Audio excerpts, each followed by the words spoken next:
Southern Air presents Talking with a Technician. Hello, my name is Greg Altazan, Senior Tech at Southern Air, and we're here to discuss today a little bit about indoor air quality.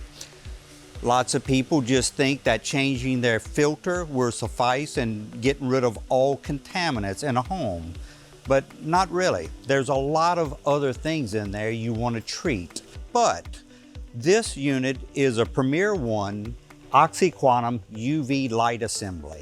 It treats 3 different items.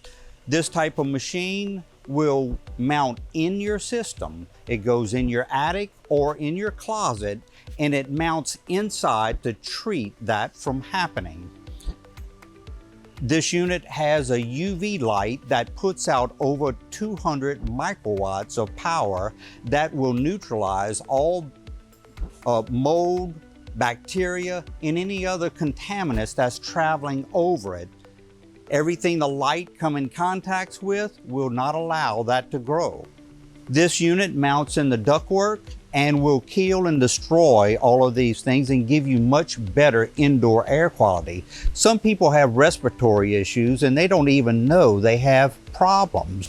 The primary purpose of a system like this is to make the indoor air as fresh and clean as it is outside.